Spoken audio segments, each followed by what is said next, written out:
Welcome to prime time debate. ఊరించారు, ఊదరగొట్టారు, తీరా హ్యాండ్ ఇచ్చారు. 42% బీసీ రిజర్వేషన్లపైన కేంద్ర రాష్ట్రాల తీరేది. కాంగ్రెస్ అయినా బీజేపీ అయినా బడుగులకు ఉరిగిందేమీ లేదు. బీసీ బిడ్డలపై కోట పిడుగు పడింది. తాజాగా తెలంగాణలో పంచాయతీ ఎన్నికలకు రంగం సిద్ధమైంది. 1-2 రోజుల్లోనే ఎన్నికల షెడ్యూల్ విడుదలయ్యే అవకాశం ఉంది. పాత రిజర్వేషన్లతోనే ఎన్నికలకు వెళ్తుంది రేవంత్ సర్కార్.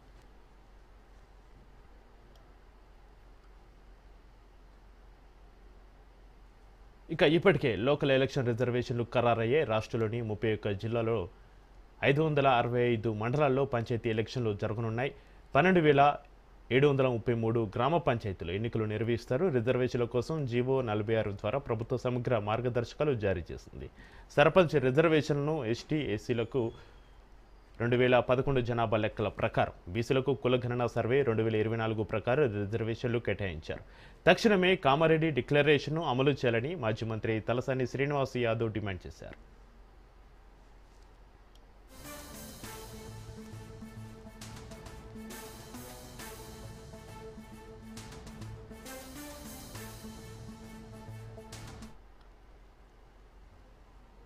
రేవంత్ ప్రభుత్వం తీసుకొచ్చిన జీవో 46లోని మార్గదర్శకాలు అస్పష్టంగా, గందరగోళంగా ఉన్నాయన్న ఆరోపణలు వెలువెత్తుతున్నాయి.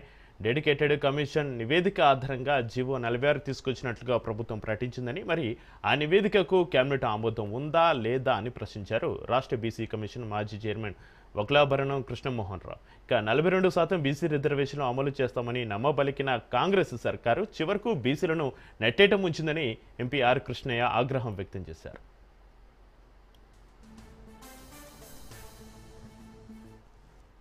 బీసీ రిజర్వేషన్లను 42 కాదు, స్థానిక సంస్థల్లో 22% అమలు చేస్తామని చెప్పి రాష్ట్ర ప్రభుత్వం నిర్ణయం తీసుకోవడం పట్ల బీసీ జాక్ తీవ్రంగా ఖండిస్తుంది. ఇది రాష్ట్ర ప్రభుత్వము 1 ఇయర్ నుంచి, 1 సంవత్సరం నుంచి ఊరించి 42% దేశానికే మోడల్ మేమే ఇస్తున్నాం, ఎవరు ఇస్తలేరని చెప్పి ఊరించి ప్రతి ఒక్కరిని ఆశలు నెలకొల్పి ఒక్కటేసారి పిడుగులాంటి వార్తను 22కే మేము ఇస్తాము అని చెప్పి మిగతాది పార్టీ ప్రతిపాదికమిస్తామని మరో మోసపు మాటలు చెప్పి బీసీలను దగా మోసం చేసింది. దీన్ని తీవ్రంగా ఖండిస్తున్నాం. బీసీ రిజర్వేషన్లను 42 కాదు, 9వ షెడ్యూల్లో చర్చించకుండా బీసీలకు 42% రిజర్వేషన్లు అసాధ్యం అన్నీ తెలిసినా కూడా 2 ఏళ్లుగా కాలయాపన చేసిందని విమర్శ టీ సర్కార్ పైన ఉంది.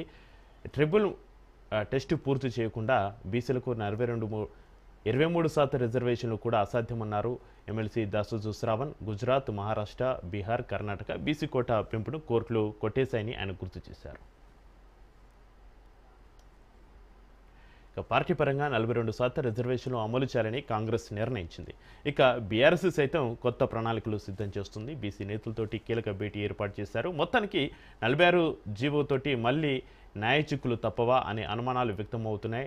నవంబర్ 24న హైకోర్టులో పంచాయతీ ఎన్నికలకు సంబంధించి కేసు విచారణకు రానుంది. మరుసటి రోజు నవంబర్ 25న కేబినెట్ సమావేశం ఉంది. దీంతో అందరి దృష్టి స్థానిక సంగ్రామంపై పడింది. 1973 మంది బీసీలకు రాజకీయ ప్రాతినిధ్యం. మేము అసెంబ్లీలో స్పష్టంగా ఒకటే చెప్పినాం, మీది ప్రభుత్వం ఏం చేసుకుంటారో మాకు సంబంధం లేదు. లోకల్ బాడీ ఎలక్షన్ అనేది 42% చట్టపరంగా జరుగుతూనే మేము ఒప్పుకుంటాం. ప్రభుత్వం మీద ఎంత భారీ ఎత్తున ఒత్తిడి పెట్టాలనో మొన్న బంధకాల్లో చూసారు. మా హక్కులు మాకు రాకపోతే ఇంకా బిచ్చమెత్తుకోవాలన్నా మీదేరా?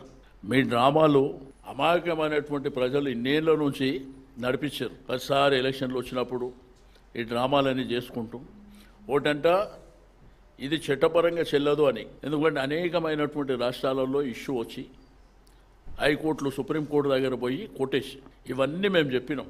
అది 9th షెడ్యూల్లో పెడితే తప్ప చట్టం అయితే తప్ప మీరు ఏం చేసినా జరగదనేది మేము చాలా చెప్తే, మాకు 125 సంవత్సరాల చరిత్ర ఉన్నది, మేము చేస్తాం అది ఇది అని చెప్పి ఈరోజు మోసం చేసేటువంటి కార్యక్రమానికి మీరు తెరలేపారు.